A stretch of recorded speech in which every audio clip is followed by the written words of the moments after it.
பெருந்தலைவர் வந்தவர் போனவரெல்லாம் தலைவர் என்றாக இருக்கும்போது அவரை ஏன் நாம் பெருந்தலைவர் என்று சொல்ல வேண்டும் என்றால்,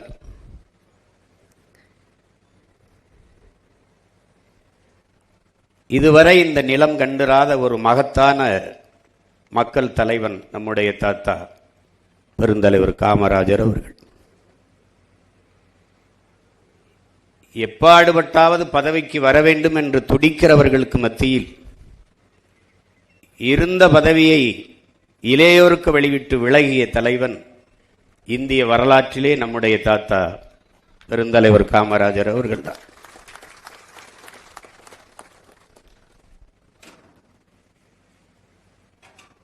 வரலாற்றில் அவருக்கு சில பக்கங்கள் இல்லை, வரலாறு முழுக்கவே அவர் பக்கம்தான். காமராஜ் என்பது ஒரு பெயர் சொல்லல்ல, அது தமிழ் பேரினத்தின் அரசியல் சரித்திரம் என்பதை என் அன்பு பிள்ளைகள் அறிய வேண்டும்.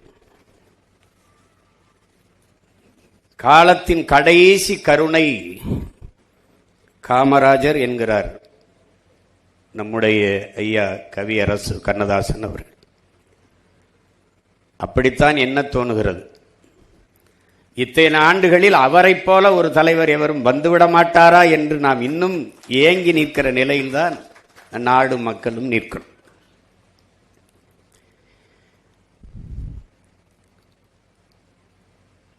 இங்கே ஒரு பேரவலம் நிகழ்ந்து விட்டது பெருமக்களே, என் அன்பு தம்பி தங்கையில அருமை பிள்ளைகளே. இங்கே மாணவர்கள் கிளர்ச்சியில், இந்தி திணிப்புக்கு எதிராக மாணவர்கள் கிளர்ச்சியில் ஏற்பட்ட அரசியல் புரட்சியில் அதிகாரத்திற்கு வந்தவர்கள் இதுபோல இன்னொரு மாணவர் கிளர்ச்சி இந்த மண்ணில் நிகழ்ந்துவிடக்கூடாது என்பதற்காக மாணவர்கள் அரசியல் பேசக்கூடாது என்று கொண்டு வந்தார். இறை வழிபாட்டை விமர்சித்த இவர்கள் திரை வழிபாட்டை போற்றினார்கள். கடவுளை விமர்சித்தவர்கள் கதாநாயகனை போற்றினார்கள். எந்த பள்ளி கல்லூரி விழாக்களிலும் அரசு விழாக்களிலும் ஆன்றோர்கள் சான்றோர்கள் அறிவார்ந்த பெருமக்களை மேடையேற்றுவதற்கு பதிலாக திரைப்பட நடிகர்கள், திரைப்பட இயக்குநர்கள், திரைப்பட நடிகைகள், கதாசிரியர்கள் இவர்களை ஏற்றி ஏற்றி பேச வைத்து ஓ இதுதான் ஆக பெரும் புகழ் போல இருக்கிறது, இதுதான் உச்சம் போல இருக்கிறது என்று உள்ளத்தில் விதைத்து இன்று சினிமாவே ஒரு சித்தாந்தமாக மாறி நிற்கிறது. பேரவலம் நிகழ்ந்து விட்டது. வரலாற்றில் தெளிவு வராத எந்த இனமும் எழுச்சி பெற முடியாது என்கிறார் லெனின். வரலாற்றை மறந்துவிட்ட ஒரு இனம் சுடுகாட்டில் இறந்து கிடக்கிற பிணம் என்கிறான் ஹோசிமி. வரலாற்றை படிக்க முடியாதவன், வரலாற்றை படிக்காதவன் வரலாற்றை படைக்கவே முடியாது என்கிறார் அண்ணல் அம்பேத்கர். ஆனால் இந்த இனத்திற்கு வரலாறை கற்பிக்கப்படாதனால் தான் தகராறு, பிரச்சனை. எதற்காக கல்லூரியிலே பெருந்தலைவரை பற்றி, காமராஜரை பற்றி பேச வேண்டும்? காமராஜரை கற்காமல், கக்கனை கற்காமல், ஜீவானந்தம் சிங்காரவேலரை கற்காமல், முத்துராமலிங்கத்தேவர் என்கிற தாத்தனை கற்காமல், செக்கிழுத்த செம்மல் நம்முடைய பாட்டன் வஉசியை படிக்காமல், அயோத்திதாசர் ரெட்டமலை சீனிவாசன் போன்ற ஆளுமைகளை நம் தாத்தாக்களை முன்னவர்களை படிக்காமல் எப்படி ஒரு இனம் எழுச்சி வரும், தெளிவு வரும், எப்படி வாழும்? அது வரலாற்றை கையில் எடுத்த இனங்கள் எல்லாம் உயிர்ப்போடு இருக்கிறது என்கிறார்கள். என் அன்பு பிள்ளைகளே, வீரர்களை பெற்ற இனம்தான், வீர மக்களை பெற்ற இனம்தான் வாழ்ந்திருக்கிறது. இதுதான் வரலாறுங்கும். வீரர்களை பெறாத இனம் அடிமைப்பட்டு வீழும், அழியும்.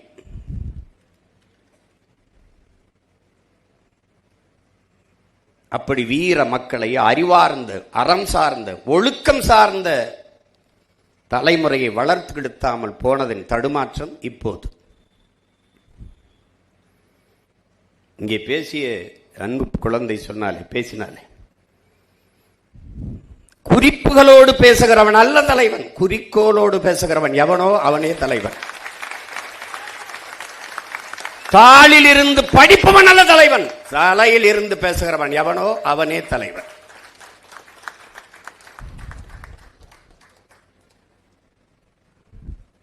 இந்த நாட்டில் காமராஜரை போதிப்பதன் மூலமாக நானும் என் தாத்தன் காமராஜரை போல உண்மையும் நேர்மையுமான தூய்மையான தலைவனாக வர வேண்டும் என்று இத்தனை ஆயிரம் கூட்டத்தில் ஒருத்தனுக்கு அந்த சிந்தனை வந்தால் இந்த நிகழ்வு பெருமை அடைகிறது, புனிதம் அடைகிறது.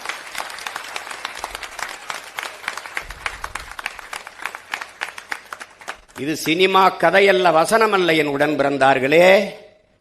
இது ஒரு தேசிய இனத்தின் காயந்தோய்ந்த ரத்தம் சிந்திய கண்ணீர் நிறைந்த வரலாறு. அதை கவனத்தில் வச்சுக்கணும். எத்தனை ஆண்டுகளாகிவிட்டது காமராஜர் இறந்து, இன்னும் அவரை போல ஒரு ஆட்சி செய்வோம் என்றுதான் சொல்கிறார்கள் ஒழிய ஏடையில் எவனாவது இவர் ஆட்சி அவர் ஆட்சி இத்தனை தலைவன் காமராஜர் ஆட்சி ஏன் 9 ஆண்டுகளான ஆண்டு இருக்கிறார். 60 ஆண்டுகளாக ஆண்டவர்கள் ஆட்சியை எவனும் சான்று சொல்வதில்லை, வெறும் 9 ஆண்டுகள்.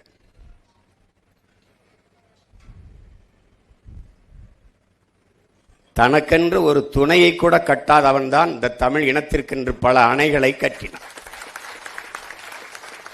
இவர்கள் பல துணைகளை கட்டி வாழ்ந்தார்களே வெளியே ஒரு அணையை கூட கட்டவில்லை. மணிமுத்தாறில் ஒரு அணை, வைகையில் ஒரு அணை, வெண்ணாறில் அணை, எத்தனை அணைகள், ஆலியார் அணை. ஒன்றொன்றும் ஒரு மனிதன் 9 ஆண்டுகளுக்குள் இவ்வளவு சாதித்து விட்டாரா என்று எண்ணுவீர்கள். கல்வி கந்திறந்த காமராஜர் சொல்றாங்க, எழுத்தறிவித்தவன் இறைவன் என்றால் நம்முடைய எழுத்தறிவித்த இறைவன் நம்முடைய தாத்தன் பெருந்தலைவன் காமராஜ் என்பதை தமிழ் இளம் தலைமுறையினர் நினைவில் வைத்துக் கொள்ள வேண்டும். ஏடெடுத்து படிக்கிற நாட்டில் ஏடெடுத்து படிக்கிற ஒவ்வொரு மாணவ பிள்ளைகளும் நன்றியோடு நினைக்க வேண்டிய ஒரே மகன் பெருந்தலைவன் காமராஜ் மட்டும்தான்.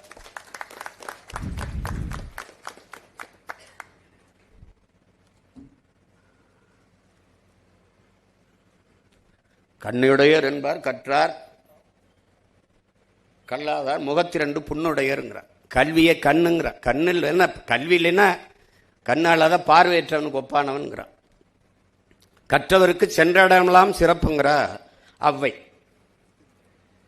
ஒரு மன்னனுக்கு கூட அவன் நாட்டு ஆளுகிற அந்த எல்லைக்குள்ளதான் நாட்டுக்குள்ளதான் மதிப்பு இருக்கும். ஆனால் கற்றவனுக்கு சென்ற இடமெல்லாம் சிறப்பு இருக்கும்.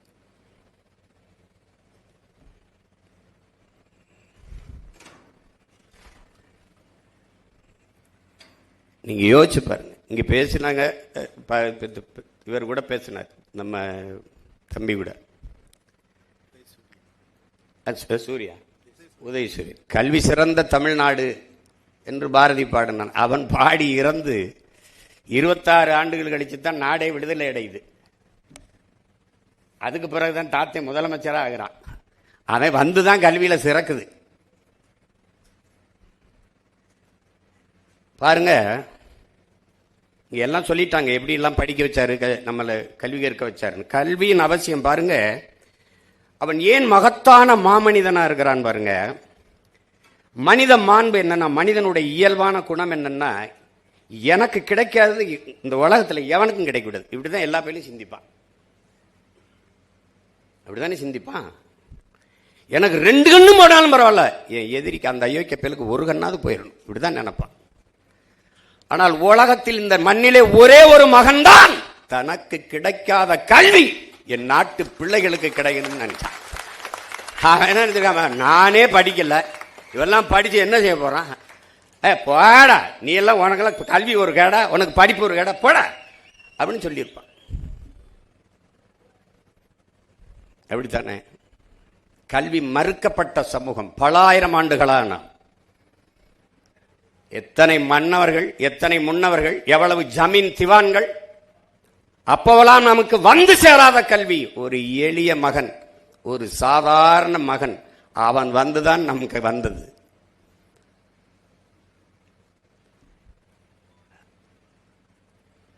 பாருங்க, நம் பாட்டன் கரிகாலன் கூட ஒரு அணை தான் கட்டினான். நம் தாத்தன் தான் தமிழ்நாடெங்கும் அணை கட்டினான். எத்தனை ஏரிகள், எத்தனை குளங்கள், எத்தனை கண்மாய்கள் அவன் உருவாக்கியது, எவ்வளவு சாலைகள் அவன் போட்டது. அவன் கனவு முழுக்க மக்கள், மக்கள் நலன், நலன் இருந்தது. எத்தனையோ தலைவர்கள் சிலையாக நிற்பார்கள். சிலையாக திருமணம் செய்யவில்லை, குழந்தை பெறவில்லை, ஆனால் சிலையாக நிற்கும் போது 2 குழந்தைகள் விரலை பிடித்துக் கொண்டு நிற்கிற சிலை உலக இந்த தமிழ்நாட்டில் நம்முடைய தாத்தன் காமராஜுக்கு தான்.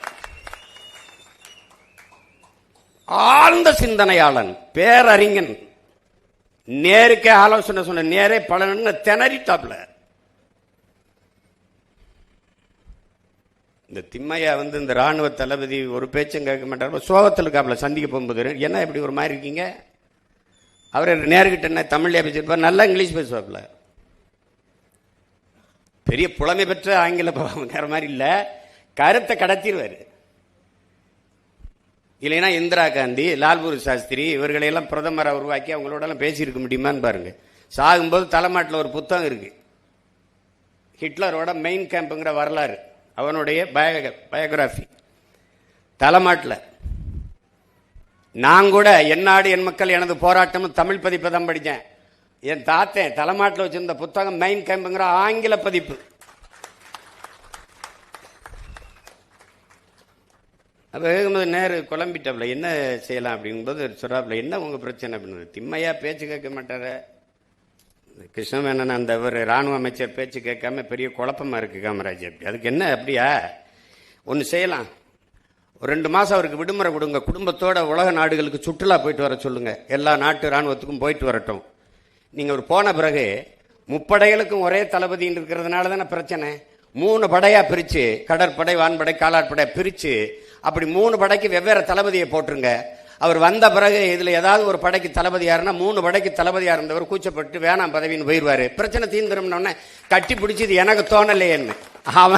அவன் நேரு பெரிய கல்வியான, பாராளுமன்றத்தில் நேரு பேச வந்தால் எந்த உறுப்பினர் வெளியில போக மாட்டான். அவ்வளவு ஆளுமையா பேசக்கூடிய பேராற்றல் கொண்டவன். பல ஆண்டுகள் சிறையில் இருந்தான். அவன் சொன்னா, இன்னும் எத்தனை ஆண்டுகள் வேணாலும் சிறையில் என்னை போடுங்கள், ஆனால் புத்தகத்தை மட்டும் என் கையில் கொடுங்க. அவ்வளவு பெரிய அறிஞனுக்கு அறிவு சொன்னவன் நம்முடைய தாத்தன் காமராஜ். சீனாவுக்கும் இந்தியாவுக்கும் போர் வந்துட்டது, இந்தியா தோக்குது. ஏன்னா சீனா உண்மையில ராணுவம் வச்சிருக்கு, உங்களுக்கு தெரியும் நினைக்கிறேன். அந்த நாட்டில் குடிமகனில் ராணுவ வீரன் என்று தனியா கிடையாது. ஒவ்வொரு குடிமகனும் ராணுவ பயிற்சி எடுத்திருப்பான், சிறந்து விளங்குவான் மார்ஷல் ஆர்ட்ல, தற்காப்பு கலையில். அவன் போர் வந்தா எல்லாரும் போரிடுவான், அவனை ஒன்றும் செய்ய முடியல. ரொம்ப வருத்தத்தில் இருக்காரு. அப்பவும் நம்ம தாத்தன் போயிட்டு, என்ன பிரச்சனை அப்படின்னு, சீனாவில் நம்ம தோத்து போயிட்டோம், நம்மகிட்ட ஆயுதங்கள் வலுவா இல்லை, வாங்கி சேர்க்கணும் அப்படின்னு. என்ன எங்கிருந்து வாங்கலாம், அமெரிக்கால இருந்து வாங்கலாம், வாங்க வேண்டியதானே. என்ன கேட்குறானோ அதை கொடுத்து, அதெல்லாம் கொடுத்துச்சு, பணம்லாம் போயிடுச்சு. ராணுவத்தை அந்த தடவாள ராணுவ ஆயுதங்களை அனுப்ப மாட்டேங்கிறான், அதுக்கு கேரண்டி கேட்குறான். கேரண்டி கேட்குறானா? அப்படியா? அவன் கொடுக்க மாட்டானா? இல்லை, அங்கே இருக்கிற அந்த வங்கிகள்லாம் நமக்கு நம்மளை நம்பி கேரண்டி தரமாட்டுது, ஒப்புதல் தரமா இருக்குது அப்படின்னு. அப்படியா? இப்போ அவன் கடை ஏதாவது இங்கே இருக்கா கேட்குறாப்புல, அவர் மொழியில் கேட்குறாப்புல. அவன் அமெரிக்காரன் கடை எங்கேயாவது இருக்கா? ஆமா இருக்கு, அமெரிக்கன் எக்ஸ்பிரஸ் பேங்க்னு ஒன்று இருக்கு, அதை இழுத்து மூடுங்க, அதை சாத்துங்க. டேய், எனக்கு கேரண்டி தராத பையன் நாட்டு மொழி கடை இங்கே எதுக்குடா இருக்குன்னு போடு அப்படின்னு கடையை மூட போட அவன் உடனே கையெழுத்த போட்டு சரச்சரன ஆயத்தை அனுப்பி விட்டான். இவனை படிக்காதவனா, படிப்பறிமை விட பட்டறிவு மேலானது என்று உலகத்தில் வாழ்ந்து காட்டிய ஒரு மகத்தான மேதை நம்முடைய தாத்தன் காமராஜ். நீ நெருப்பு சுடும் சுடும் என்று படித்தாய், அவன் தொட்டு பார்த்து நெருப்பு சுடும் என்று உணர்ந்தவன். நீ புரிஞ்சுக்கணும், அவன் பெரிய ஆளு, நீ சாதாரண ஆள் நினைக்காத. அவன் ஆளு எளிமையா இருந்தான் அப்படின்னு நினைக்கிறனால ஏதோ இதுதான் இருக்க அப்படின்ட்டு. பெரிய சிந்தனையாளன், பேரறிஞன். இதனால இங்க பாருங்க, மண்ணாங்கட்டின்னு ஒருத்தர், அது சட்டமன்ற உறுப்பினர்கள் விடுதியில் வேலை செய்வாப்புல எடுபடியா. இப்போ தாத்தா வந்து முதலமைச்சர் காமராஜர், இன்னொரு தாத்தன் நம்முடைய தாத்தன் மூக்கையாத்தவர் வந்து சட்டமன்ற உறுப்பினர். அவர் அறையில் சட்டமன்ற அறையில் அவர் வேலை செஞ்சுக்கிட்டு இருக்காப்புல.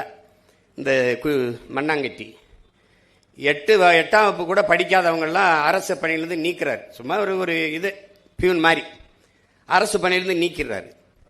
அப்புறம் மண்ணாங்கட்டி ரொம்ப தடுமாறுகிறாரு. அவர் குடும்பம் அவரை நம்பி தான் இருக்கு, வேலை இல்லை, நம்ம படிக்கலையே, இப்போ என்ன பண்ணுறாரு, அரசு வேலையிலேருந்து நீக்கி விட்டாரே அப்படின்னோடனே அவர் ரொம்ப புலம்புறாரு. போய் தாத்தா மூக்கையத்தவர்கிட்ட போய் குறை சொல்றாப்புல, இப்படி பண்ணிட்டாரு முதலமைச்சர் அப்படின்னு. ஃபோனை போடுறா அப்படின்னு சொல்றாப்புல.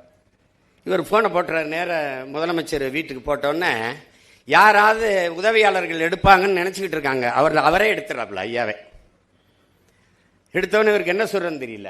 ஐயாவே எடுத்துட்டாரு அப்படின்னு. அப்ப கேள்றா, படிக்காத நீங்க முதலமைச்சரா இருக்கும்போது படிக்காத நான் பியூனா இருக்கக்கூடாதான்னு கேள்றா சொல்லி விட்டுறாப்ல. சொல்லி விட்டோன்னே இவர் கேட்டுவிட்டாப்ல. கேட்டோடனே இவர் என்ன சொல்றாரு, எடுத்தது காமராஜன் தெரியாம சொல்லிடுறாரு. ஐயாவை பேசுறாருன்னு தெரியல, இப்ப யாரோ பேசுறாங்க அப்படின்னு. போடுறா கேள்றா, படிக்காதவங்க காமராஜ் முதலமைச்சரா இருக்கும்போது படிக்காத நான் வந்து பியூனா இருக்க முடியாது, இருக்கக்கூடாதா அப்படின்னு கேள்றா அப்படின்னு கேட்டு போறாரு. கேட்டனோடனே அப்படியா, நீங்க யார் பேசுறிய, ஆஹா அப்படின்னு வச்சுட்டு கொஞ்சம் அரை மணி நேரத்தில் போலீஸ் வண்டி வந்து நிற்குது. மண்ணாங்கட்டிங்க யாரு அப்படின்னு பதறிட்டாப்ல. ஐயோ பெரிய பிரச்சனை ஆகி போச்சு அப்படின்ட்டு பதறினோடனே இவர் என்ன சொல்றாருல, நீ போடா, நீ முன்னாடி போடா, நான் வாரேன், முன்னாடி போ, நான் வாரேன் ஐயா, இப்படி என்னையா என்னை இப்படி தனியாக விட்டு போடா, நான் வாரேன். அங்கே போனால் வாசலில் நிற்குது ஒரு உருவம். வாங்க வாங்க, நீங்கள் தான் மண்ணாங்கட்டியா, வாங்க வாங்க வாங்க, உட்காருங்க உட்காருங்க. நான் ஒரு தப்பு பண்ணிவிட்டேன். அந்த ஜியோல அரசாணையில் இனிமேல் 8ஆம் வகுப்புக்கு கீழே படித்தவர்களுக்கு வேலை இல்லைன்னு போட்டிருக்கணும். அது தவறு பண்ணிவிட்டேன். ஆமாம், உங்களுக்கு 2 பொம்பளை பிள்ளைகளாமே, அது கேள்விப்பட்டேன். அதுக்குள்ளே விசாரிச்சு வச்சுருந்துருக்கான் பாருங்க ஒரு தலைவன். அவன் வரக்குன்னா யார் மண்ணாங்கட்டி, அவன் வாழ்க்கை வரலாறு பூரா வாய்ச்சி வச்சவொடனே உங்களுக்கு வேலை இருக்கு, உங்க வீட்டுக்கு அழைச்சி சொல்லிருங்க, எல்லாம் வருத்தத்தில் இருப்பாங்க, சாப்பிட்டு இருக்க மாதிரி தெரியல, இந்தாங்க காசு விடு, சாப்பிட்டு வீட்டுக்கு காசு சாப்பாடை கொண்டு கொடுங்க சொல்லு, போயிட்டு வாங்க. இதனாலதான் அவன் பெருந்தலைவன் ஆகிட்டான். உங்களுக்கு புரியுதுன்னு நினைக்கிறேன். தன்னை அந்த கேள்வி கேட்டா, அடா அயோக்கிய பயல, இன்னைக்கு கைது பண்ணி ஒதுக்கி போட்டிருப்பான், குண்டாசனம் கூட போடுவான். உங்களுக்கு புரியுது இல்ல?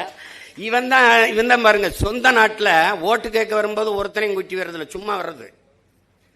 இப்ப அப்படி வர்றதில்லை, எல்லாம் பாதுகாப்பாக எது போட்டுக்கிட்டு வர்றாங்க, எல்லாம் பண்றாங்க. சாதாரணமா இருப்பான். முதலமைச்சரான ஒய் பிரிவு, இசட்டு பிரிவு, புரோட்டோக்கால், ஆட்டுக்கால்லாம் கேட்டுட்டு இருப்பான். நம்ம ஆளுக்கு முன்னாடி ஒரு வண்டி ஓடுது, வங்கின்னு, ஏது என்ன சத்தம் கேட்கிறாப்ல. ஐயா போலீஸ் பாதுகாப்புன்னு. ஏன் நிறுத்த சொல்லு, இங்க வாப்பா, வண்டியை கொண்டு வாப்பா. நான் என்ன செத்தா போயிட்டேன், முன்னாடி சங்குதிட்டு போற, இங்க வாப்பா. இல்லையா பாதுகாப்பு, என்னையா பாகிஸ்தான்லயா போறேன், சொந்த நாட்டில் போறேன், போப்பா, தெண்ட செலவு கொண்டு போய் நிறுத்துப்பா போப்பா அப்படின்னு. அவன் தலைவன். ஒரு தலைவனே தன் உயிருக்கு பயந்தா நாட்டு மக்களை யாரா காப்பாத்துறது? நான் என்கிட்ட கேட்பாங்க, உங்களுக்கு பாதுகாப்பு, நான் தாண்டா அந்த நாட்டுக்கே பாதுகாப்பு, எனக்கு எதுக்குடா பாதுகாப்பு? என் மக்களுக்கு யாரா பாதுகாப்பாப்போ? யார் என்னை கொல்லுவா? பாருங்க, இப்படி வாழ்ந்த ஒரு தலைவர், இப்படிலாம் வாழ்ந்திருப்பாரா ஒருத்தன்? நீங்க கற்பனை கூட செய்ய முடியாது. உட்கார்ந்து ஒரு கதாசிரியன் திரைக்கதை எழுதினா கூட இவ்வளவு இப்படி ஒரு கதாநாயகனை நீங்க உருவாக்க முடியாது. அப்படி வாழ்ந்து காட்டிட்டவன்.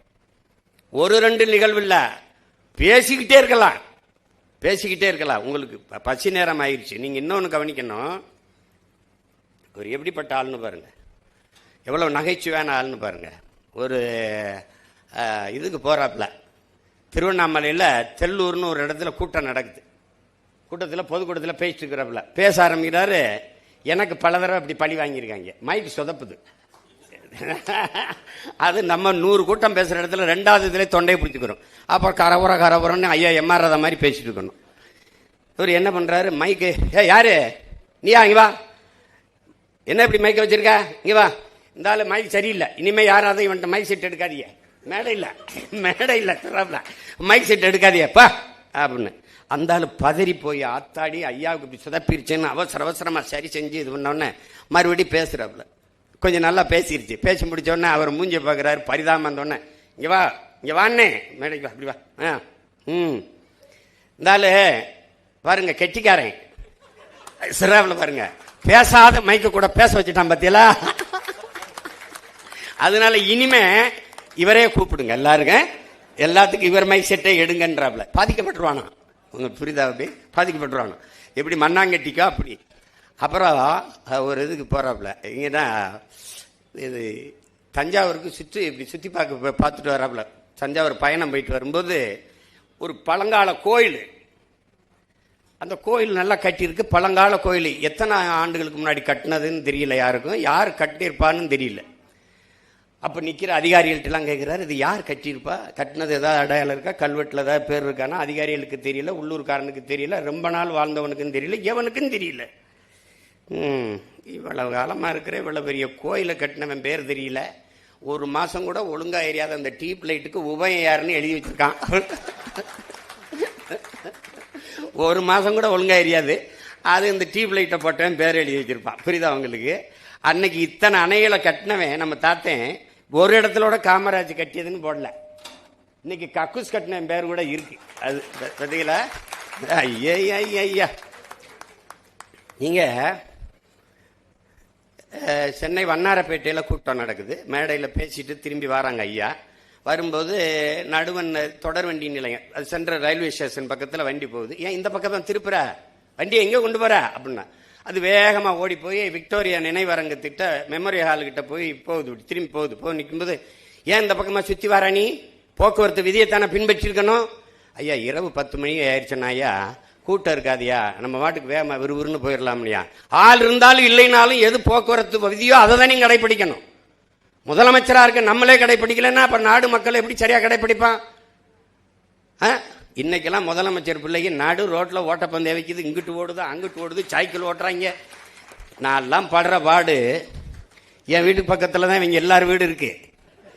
இந்த கிளம்பி வர்றதுக்கு முன்னாடி சாலையில் கயிறை கட்டி போலீஸ் 2000 பேர் நின்றுக்கிட்டு, இங்கிட்டு போகாத அங்கிட்டு போகாத. என்னைய பார்த்தோம் நான், ப்ளீஸ்னு என்ன செய்வான்னு தெரியலையே அப்படின்ட்டு, போய் தொலைங்கடா, என்னத்தையே ஓட்டி தொலைங்கடா. கொடுமை. அப்போலாம் நான் தாத்தனை நினைச்சுப்பேன், இந்த பைத்தியக்கார மாதிரி உனக்கு வாழ தெரியல, என்னத்துக்கு இப்படி இருந்தா நீ, கதர் சட்டை கட்டிக்கிட்டு சும்மா ஒரு கடைசி வரை சன்னியாசியா வந்து செத்து போனாப்புல. என்ன பண்றது சொல்லுங்க. அப்புறம் எப்படி சிந்திக்கிறாரு பாருங்க. ஒரு பட விழாவுக்கு கூட்டி போயிடுறாங்க, தொடக்க விழாவுக்கு. அவருக்கு போனதில்லை. அவர் ஐயா நடிகர் தலைவர் சிவாஜி மேல இருந்த அன்பெல்லாம் போயிட்டாருன்னு நினைக்கிறேன். அங்க போயிட்டு, எனக்கு இந்த சினிமாலாம் ஒன்றும் தெரியாதே, கூப்பிட்டாங்கன்னு வந்துட்டேன், கை ராசிக்காரன் அதெல்லாம் நான் ஒரு ராசிக்காரன் இல்லை. கேட்டேன் படத்துக்கு பேர் என்னன்னு, பார்த்தால் பசி தீரும். நாங்க பார்த்தா எப்படி பசி தீரும்னு ரொம்ப நேரமா வரும்போது யோசிச்சுக்கிட்டே வந்தேன். ஆனா இப்ப தெரியுது, இவ்வளவு பேர் வேலை செய்யறாங்க, நடிக்கிறாங்க, எடுக்கிற படத்தை நீங்கெல்லாம் பார்த்தா அவங்க பசி தீரும். அது சரியா தான் வச்சிருக்கான் பேர். அவர் அதாவது அப்படி ஒரு தலைவனை நீங்க ஒரு சிற்பிகிட்ட கொடுத்து கூட செதுக்க முடியாது. சிவகாமியால மட்டும்தான் செதுக்க முடியும். குருசாமி சிவகாமியால தான் செதுக்க முடியும். நீங்க அது சொல்லி முடிக்க முடியாத ஒரு. இதுல இருந்து என்ன நீங்க தெரிஞ்சுக்கணும்னா, ஒரு தலைவன்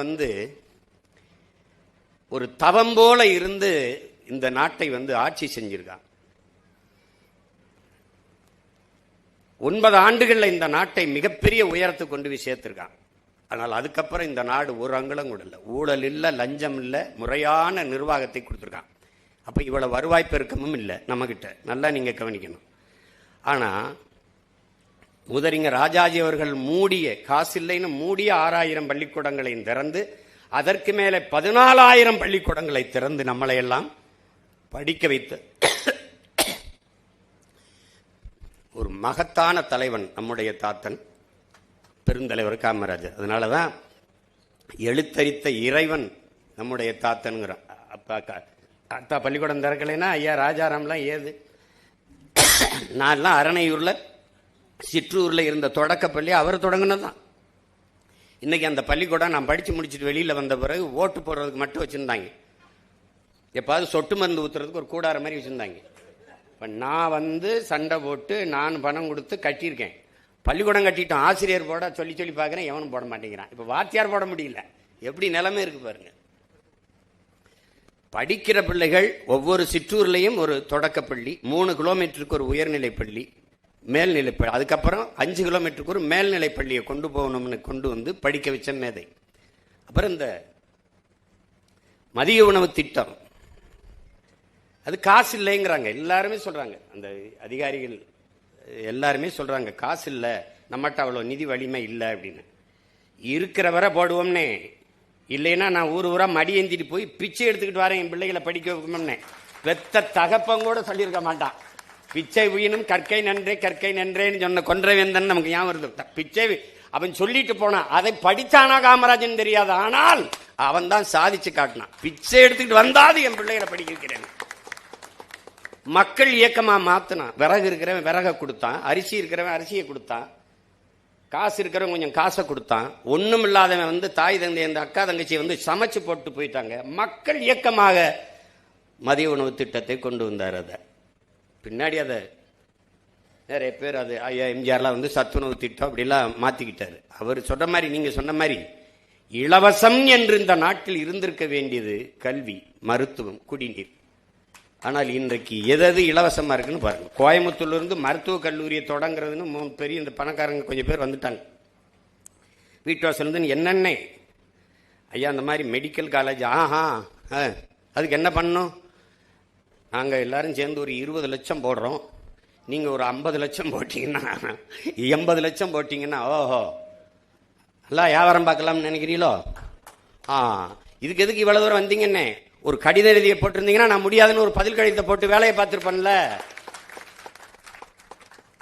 கல்வி வியாபாரமாகி விடக்கூடாது என்று கவனமாக இருந்த தலைவன் நம்முடைய தாத்தன் பெருந்தலைவர் காமராஜ். இன்னைக்கு ஒரு பள்ளிக்கூடம் ஒன்று கூட அரசுகிட்ட இல்லை.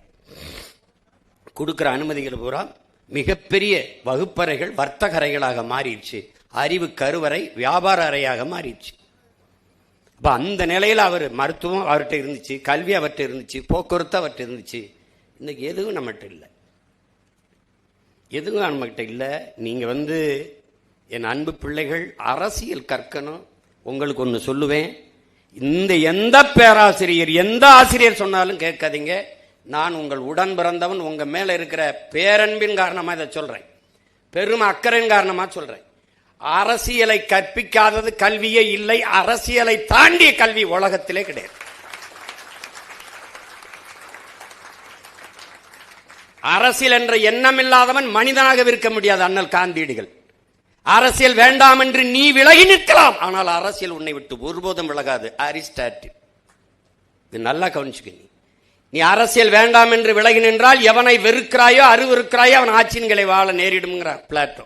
அந்த பிளாட்டோ தான் சொல்றான், கற்காமல் இருப்பதை விட பிறக்காமல் இருப்பதை சிறந்ததுன்றான்.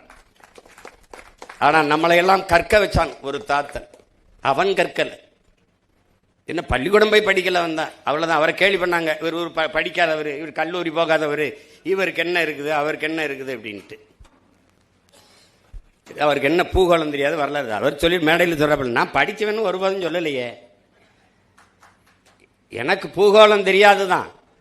ஆனா தமிழ்நாட்டில் எத்தனை ஊர் இருக்குது, எத்தனை ஆறு இருக்குது, அந்த ஆறுக்கு அருவி எங்கெங்க வருது, எத்தனை அணை இருக்குது, எத்தனை ஏரி இருக்குது, எத்தனை குளம் இருக்குது, எத்தனை கம்மா இருக்குது, எந்தெந்த ஊர்ல எவ்வளவு சனம் வாழுது, எவ்வளவு ஏக்கர், எவ்வளவு ஏக்கர் விவசாயம் பார்க்கப்படுது, இதெல்லாம் எனக்கு நல்லா தெரியும்.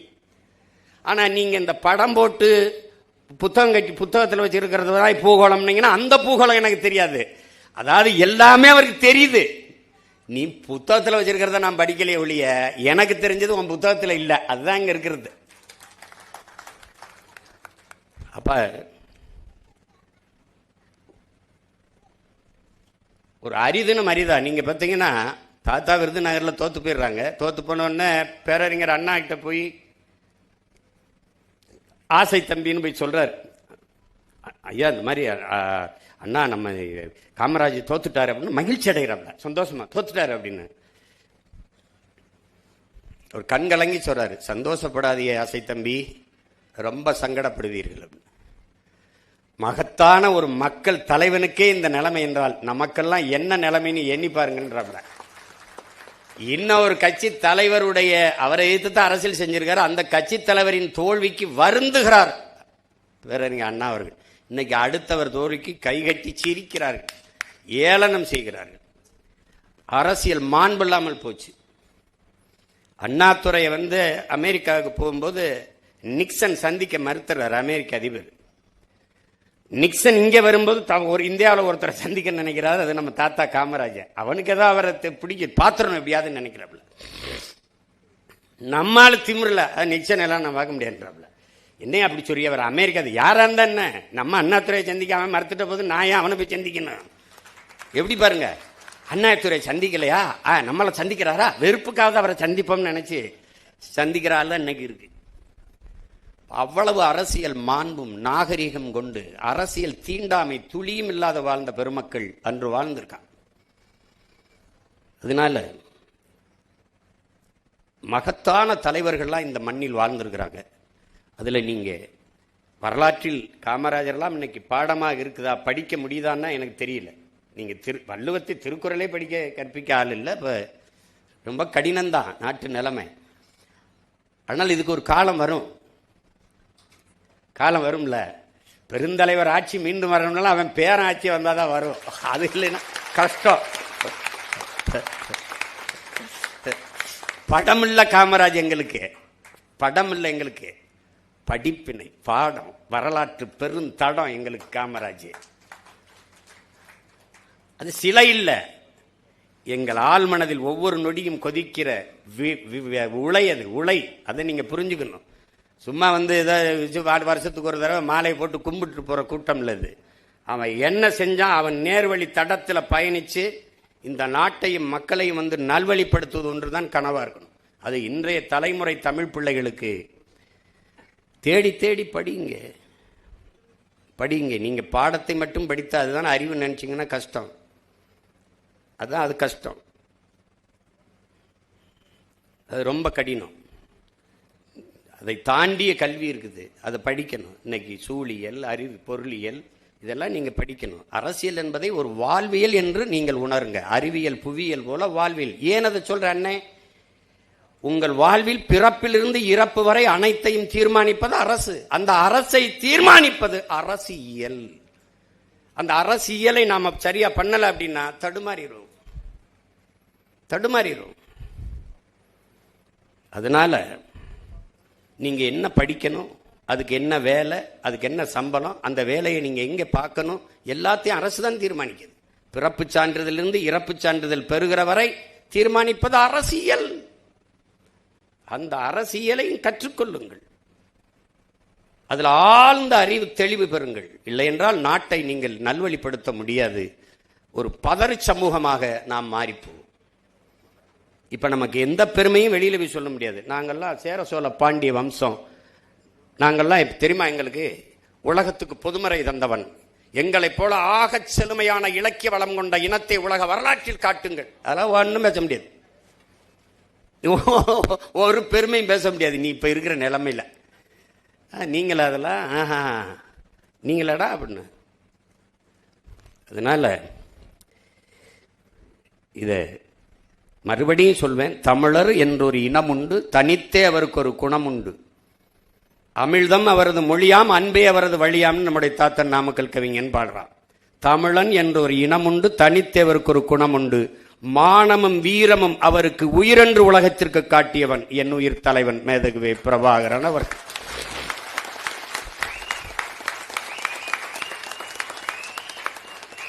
எத்தனையோ நமது முன்னவர்கள் வந்தார்கள், வாளும் வேலுமேந்தி போரிட்டார்கள்.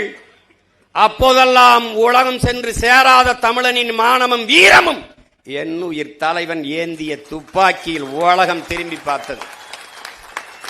சாதாரண மகன், உங்கள் முன்னால் நிற்கிற உங்க உடன் பிறந்தன் சீமானை போல, என் தாத்தன் காமராஜை போல சாதாரண மகன் அவனும். நான் ஒன்னும் மன்னன் இல்லையே, மந்திரி மகன் இல்லையே, கூட்டம் வர்றதுக்கு வான்னு சொன்னா அத்தனை ஓட்டு போடுறதுக்கு. இப்ப பார்த்தாலும் தோற்று போனாலும் 20 லட்சம் மக்கள் வாக்கு செலுத்தி என்னை நிக்க வச்சிருக்கான். அந்த இடத்த விட்டு போகாத. இப்ப கூட எங்க அப்பா இறந்துறாரு. 30 நாள் காரியம் பாரதிராஜா அப்பாவுக்கு காரியம் பண்ணிக்கிட்டு இருக்கேன், பக்கத்தில் ஒரு எங்க அப்பா வயது ஒரு தோலை தட்டுறாரு, மகனே பாரு 50 பேரோடவாவது நீ உள்ள போயிருவாயின்னு ரொம்ப ஆசைப்பட்டுக்கிட்டு இருந்தேன், நடக்கல, விட்டுறாதரா, இந்த இடைத்தேர்தல நின்னாவது உள்ள போயிரு, நீ போயிரு எப்படியாவது அப்படின்றாப்ல. நான் உறுதியா போயிடுறேன்ப்பா, உறுதியா போயிடுறேன்ப்பான்னு சிரிக்கும் போது பின்னாடி இந்த சிரிப்போட போகணும், நீ இந்த சிரிப்போட போகணும்டா, நீ போயிடுறா. அதனால சாதாரண மகன் இந்த மண்ணிலே நம்முடைய பாட்டன், வரலாற்றில் பெருமை மிக்க குறியீடா இருக்கிற பாட்டன் தீரன் சின்னமலை. அவன் மன்னன் வாரிசுலாம் கிடையாது, மந்திரிலாம் கிடையாது, விவசாய குடும்பத்தில் ஒரு மகன். வாடான்னா வந்தான் படைக்கு, அது மாதிரி என் தலைவன் மந்திரி மகனோ அது கிடையாது, வாடானா நாட்டு விடுதலைக்கு சாகன்னு வந்தான். அது மாதிரி தான் நான் வாடானம் இனத்தின் விடுதலைக்கு, மொழி விடுதலைக்கு நான் வர்றேன். அதனால என் அன்பு தம்பி தங்கைகளுக்கு சொல்லுவேன், இவங்கெல்லாம் அது எங்க ஐயா கூட பேசும்போது, ராஜாராம் ஐயா கடைசியா முடிக்கும்போது, அரசியல் பேசக்கூடாது, நம்ம பாட்டியுடைய மரணத்துக்கு காசு இல்லாம இருந்தார், அதை சொல்ல வர்றதுக்கு அரசியல் பேசக்கூடாது, அரசியல் வேண்டாம் என்பதே ஆகப்பெரிய அரசியல். அதை கவனிச்சுக்கணும் நீங்க. அதை பேசாதனாலதான் இவ்வளவு பெரிய வீழ்ச்சியை நம்ம சந்திச்சிருக்கோம். அதை கவனமா இருக்கணும். அரசியல் நம் இதய துடிப்பு போல இருக்கணும், ஒவ்வொரு பிள்ளைக்கும் இருக்கணும். சும்மா அரசியல் நின்று ஓட்டு போடுறது மட்டும்தான் நினைக்காது. 5 வருஷத்துக்கு ஒரு தடவை வரும். நல்ல கல்லூரி தேடி படிக்கணும், நல்ல ஆசிரியர்கிட்ட படிக்கணும், நல்ல பொண்ணு பார்த்து கட்டணும், நல்ல மாப்பிள்ளை பார்த்து பொண்ணை கொடுக்கணும், எல்லாம் கொடுக்கணும். நாட்டை ஆளுகிற தலைவனுக்கு வேணும். அவர் குடிப்பாரா, அவர் நல்லவரா, அதெல்லாம் இல்லை. பொண்ணை கொடுக்கறதுக்கு அவ்வளவு யோசிக்கிற, மண்ணை கொடுக்கறதுக்கு யோசிக்கிறது இல்லை, டாக்குன்னு கொடுத்துரு.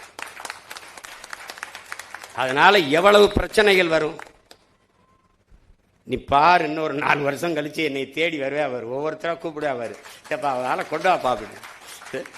உனக்கு குடிக்க தண்ணி வச்சிருக்கிய, போத்தல்ல குடிக்கிற, இது யாரோடது? இது குடிக்கிற தரத்தில் இருக்குன்னு மருத்துவ சான்றிதழ் தந்தவன். சரி, நான் குடிச்சிட்டேன், இங்கே சுற்றி இருக்கிற காக்க, குருவி, கொக்கு, மைனாலாம் என்ன பண்ணும்? ஏதாவது யோசிச்சிருக்கியா? இதே பெருந்துறையில் 26-28 கிலோமீட்டருக்கு நிலத்தடி நீரை எடுத்து குடிக்காதே, யுரேனியம் கலந்துருச்சு, குடிக்கிற திறன்ல இல்லை, தண்ணி நஞ்சாயிருச்சுங்கிறான். இந்த சிப்காட வளர்ச்சின்னு சொன்னவன் அவன் மட்டும் சிக்கனான்னு வச்சுக்கோங்க, அதுக்குள்ளே வச்சு கொளுத்தி விட்டுருவேன். இப்ப என்னடா டே, நான் ஒரே ஒரு கேள்வியை உங்ககிட்ட சொல்றேன், உங்ககிட்ட கேட்கிறேன், உங்க அண்ணன் கேட்கிறேன்.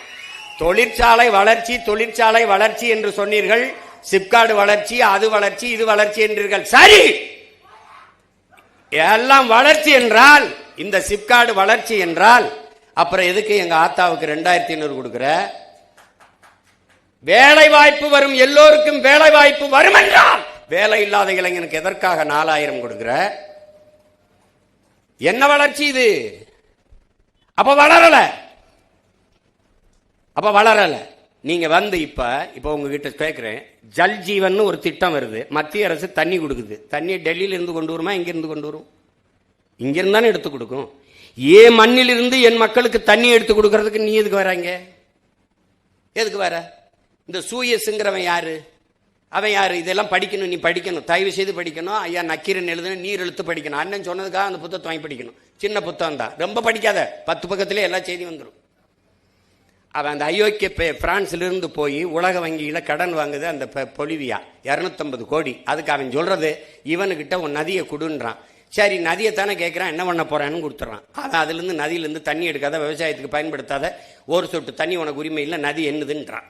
கடைசி அவன் கொடுக்கறதான் தண்ணி, அவன் சொல்றதான் காசு. என்ன ஆயிடுச்சு? பல ஆண்டுகள் ஸ்டெர்லைட்டுக்கு எதிராக அப்படி போராடணுமா, அப்படி போராடி ஒரு வங்கி பணியாளன் வேலையை விட்டுட்டு போய் போராடி துப்பாக்கி சுள்ள செத்து நாட்டில் பெரிய புரட்சி வெடிச்சு விரட்டி விட்டாங்க. அந்த பெட்ரோல் நேரம் எங்கே வந்தான்? தமிழ்நாட்டுக்கு வந்தான், கோவைக்கு வந்தான், சூயஸ்ன்னு வந்தான், பேரை மாத்திக்கிட்டு வந்தான்.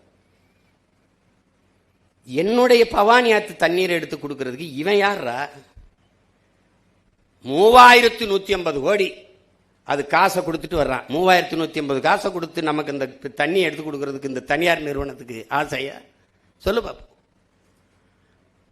ஒரு நாள் நீ தவிச்சு நிப்ப, பசிச்சு நிப்ப, வேலை வெல்லாம வீதியில் நிற்கும் போது நீ அண்ணனை கவனிப்ப. நீ இப்ப நான் பேசுறதெல்லாம் உனக்கு வேடிக்கையா இருக்கும். நீ ஆடு மாடு வளர்க்கறத அரசு பணியா மாற்றுவோம்னா சிரிக்கிற. ஆனா வீட்டில் போய் தயிர் மோறு பால்லாம் நல்லா குடிக்கிற. வேலை வாய்ப்பு இல்ல. அப்ப ஆடு மாடு மேய்ப்பதையும் வேளாண்மை செய்வதையும் அரசு பணியாக மாற்றிக்கொள்வோம். அப்ப கூடுதல் வேலை வாய்ப்பு வந்துருது. அவ்வளவுதானே. நீ ஐஏஎஸ் ஆகிரம் போய்க்க, ஐபிஎஸ் ஆகிரம் போய்க்க, டாக்டர் ஆகும் போய்க்க. முடியாதவன் இங்க வாடா தம்பி. ஒன்ன நீங்க கவனிச்சுக்கணும். என் பிள்ளை பேசினால அது நான் சொன்னதுதான். உன் செல்போன்ல எத்தனை ஜி வரலாம். ஆனா கஞ்சி விவசாயி நான் தான் ஊத்தணும். நீ சாப்ட்வேர் இன்ஜினியர், சாப்ட்வேர்ல வேலை செய்யலாம். சாப்பிட்டு போய் தான் வேலை செய்யணும். சாப்ட்வேர் இண்டஸ்ட்ரியின் பிதாமகனா இருக்கிற பில்கேட்ஸ் 2,76,000 ஏக்கர்ல விவசாயம் பண்றான். இன்னைக்கு அமேசான் பிரேம் வீடியோ இருக்குல்ல, அதனுடைய உரிமையாளன் பல லட்சக்கணக்கான ஏக்கரில் விவசாயம் செய்யறான். ஏன்? நிலையான பொருளாதாரம், எல்லோருக்கும் வேலை வாய்ப்பு அங்கதான் இருக்குன்னு நினைக்கிறான். பாலின் சந்தை மதிப்பு தமிழ்நாட்டின் 3 லட்சம் கோடி, சாராய சந்தை 50,000 கோடி. அன்னைக்கு நம்ம இவ்வளவு நலத்திட்டத்தை நிறைவேற்றிய தாத்தன் ஒரு சொட்டு மதுவை நாட்டில் வச்சிருந்தானா சொல்லு. இவன் கள்ளுக்கடை கூட திறக்கல, ஒத்துக்கல்ல. இந்த படத்தை வேணா போட்டு பாரு. ஒரு காட்சி இருக்கு. அந்த அம்மா வந்து ஐயான்னு பிள்ளையோட அழும். இந்த அம்மா யாரு, என்ன ஏன் எழுதுறமா சொல்லு. ஐயா என் புருஷனை போலீஸ் பிடிச்சி, சும்மா ஏமா பிடிச்சிட்டு போச்சு. அம்மா சாராயங்க சின்னாரு. யாரு இந்த பிள்ளை இந்த அம்மா உள்ள விட்டுதாரு, போமா போமா போமா அப்படின்னு. ஐயா தெரியாம காய்ச்சிட்டாரு, போமாங்கிட்டு. ஒரு கொலகார பையன் கூட ஒரு தாலியத்தான் இருப்பான். உன் புருஷன் செஞ்ச வேலைக்கு ஊர் தாலியாமலாம் அறுத்து போடுவாங்க, போமாங்கிட்டு அப்படின்றப்ப. இவன் ஏன்டா அந்த டாஸ்மார்க்க மூடலைன்னா கள்ளச்சாராயம் வந்துரும்ன்றான். எவ்வளவு பெரிய ஐயோக்கியத்தனம். அப்புறம் அதுக்கு போலீஸ், அதுக்கப்புறம் நிர்வாகம், இது வந்துடும் அது போயிரும் சொன்னா எப்படி இருக்கு? இப்படியா பேசுறது? 5 வயசு பிள்ளைய கற்பழிச்சிடறான், 60 வயசு அம்மாவையும் கற்பழிச்சிடறான். அப்ப விபச்சார விடுதியை திறந்து விட்டுரும் சொன்னா எப்படி இருக்கும்? செருப்புகள் அடிக்க மாட்டேன். அப்ப நீ கள்ளச்சாராயம் வந்துருங்கிறதுக்காக திறந்து விடுறேன்னா கட்டுப்படுத்துறா. உங்க உடன் பிறந்தவன் முதலமைச்சர் நாற்காலியில உட்கார்ந்தா ஒரு சொட்டு போத, ஒரு கள்ளச்சாராயம், ஒருத்த மது, கஞ்சா, பான்பராக்கு, சிகரெட்டு, குட்கா வித்துறான்னு சொல்லு. நோக்கம் இருக்கு, இருக்க கூடாது, இருக்காது. லஞ்சம் கொடுக்காதேன்னு சொல்ற மகன் இல்ல நான். லஞ்சம் வாங்கின தூக்கிட்டேன், அந்த இடத்துல உன்னை பண்ணிட்டு இருக்க தூக்கிட்டேன். நான் ஏன் கொடுக்காதுன்னு சொல்லணும்? என்ன அதிகாரிகள் யாரும் வாங்க கூடாது. வாங்கினா சஸ்பென்ஸ் கிடையாது, ஸ்பாட் டிஸ்மிஸ் தான். பணியிலே இருக்க மாட்டா, தூக்கிடுவேன், அவ்வளவுதான். உன் சர்டிபிகேட் டிஸ்குவால் வேலிட் ஆயிரும். உன் சர்டிபிகேட்டை மதிப்பிழக்க செஞ்சு விட்டுருவேன். ஒழுங்கா இருக்கணும். இதெல்லாம் தன்னலமற்ற அன்பான சர்வாதிகாரியால தான் ஆள முடியும். அப்படி ஒரு தலைமை இருந்தானா அவன் தான் என் தாத்தன் காமராஜ். ஆலியாறு டேமை கட்டணும், தண்ணி எடுத்துட்டு வரணும். கேரளாவில் தண்ணி கிடக்கு, 3 கிலோமீட்டர் மலையை குடைஞ்சு இங்கே கொண்டு வந்தா தான் வரும். அப்போ இந்த கனாலை வெட்டணும், மலைக்குள்ள குடையணும். அப்போ இன்னைக்கு இருக்கிற நுட்பம் இல்லை. அப்போ என்ன செய்யறது? மனித ஆற்றல் தான். அதை வச்சுக்கிட்டு இன்னைக்கு மாதிரி ரொம்ப வச்சு இது வச்சு டக்கு டக்குன்னு இல்லை, நாட்டு வெடி கொண்டு கடப்பாறை கோடாரி வச்சுதான் குத்தி போகணும். அப்போ உள்ள ஆளுங்க அனுப்புறாரு, தெரியும் அவருக்கு. வெளியில வந்தா பணம், இல்லைன்னா பணம். ஆனால் தெரியும் வழி இல்லை. அனுப்பி இன்னைக்கு திறந்து பல லட்சக்கணக்கான ஏக்கர் ஆழியார் அந்த அணை பாசனத்தில் வாழுதுன்னா அவன் செஞ்சதான். அது தன்னலமற்ற சர்வாதிகாரம்.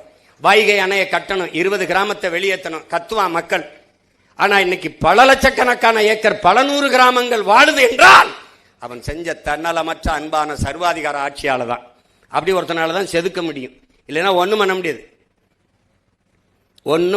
நீங்க அவன் ஓட்டு போடாமல் போயிடுவான். போட்டா போட்டும், போடலைன்னா போட்டும் இருந்தால் தான் அவன் சரியா வரும். நீ சமரசம் செஞ்சினா ஒன்றும் செய்ய முடியாது.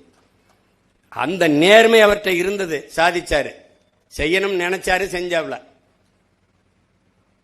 அப்ப எத்தனை சாதனைகளை செஞ்சாருன்னு நினைக்கிறேன் நீ? அவர் அதெல்லாம் என் பிள்ளைகள் கற்றுக்கொள்ளணும். ஆகச்சிறந்த கல்வி அரசியல் தான் என்பதை புரிந்து கொள்ளணும்.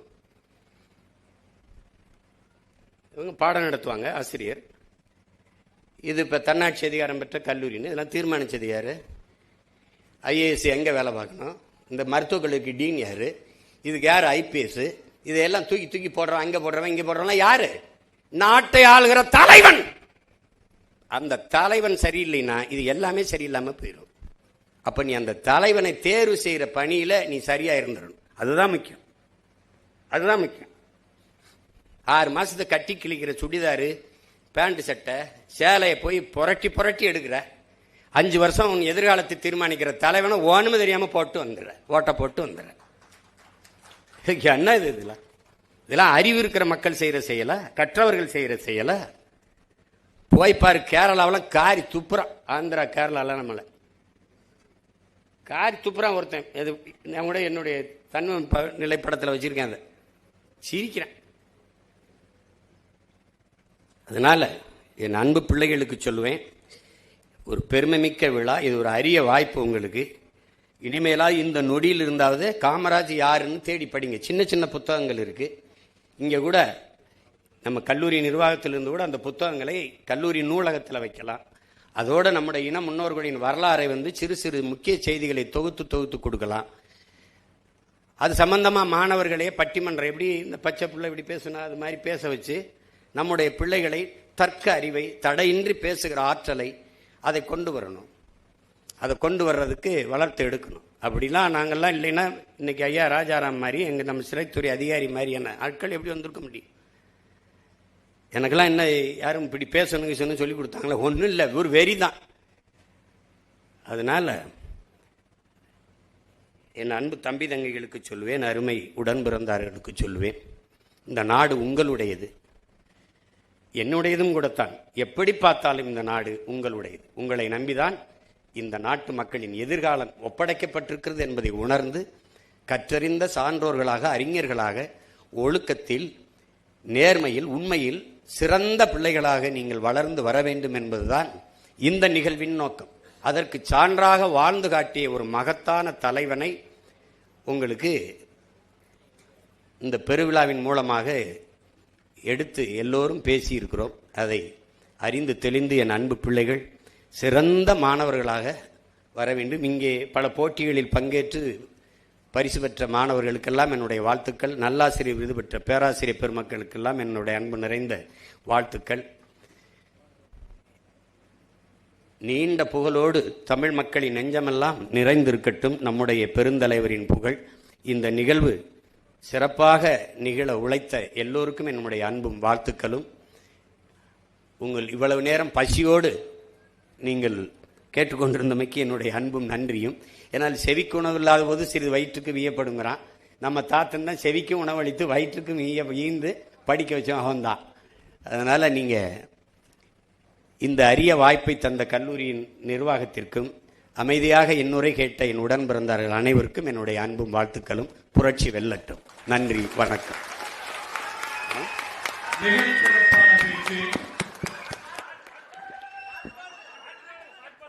உங்களுடைய பாடலுக்கு, அதாவது திரைப்படத்தில் வந்த பாடலை எல்லோரும் மறந்திருக்கும். ஒரு சில பாடல்களை மட்டும் ஒரு கோரிக்கையாக, வேண்டுகோளாக ரசிகர்கள், மாணவர்கள் இருக்கிறார்கள். சூரியவம்சத்தில் ஒரு பாட்டு, நல்ல பாட்டு இருக்கும். அது உங்கள் மனதுக்கு தோன்றக்கூடிய பாடலை கூட நீங்கள் பாடலாம். அதை எத்தனை தடவை பாடுறது? அனைவரும் அப்புறமா கொடுக்கிறோம்.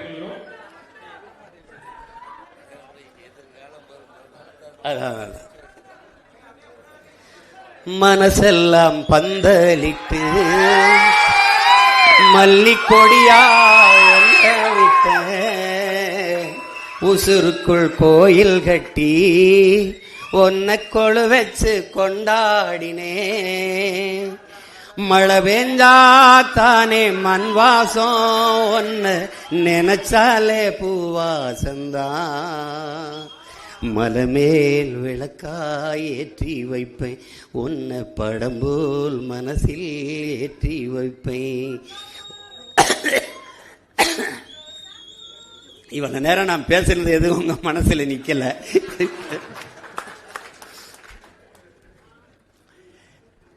நல்லா படிங்க, நல்லா பாடுங்க, நல்லா விளையாடுங்க, நல்லா ஆடுங்க, நல்ல தலைவர்களா வளர்ந்து வாங்க. எல்லோருக்கும் வாழ்த்துக்கள்.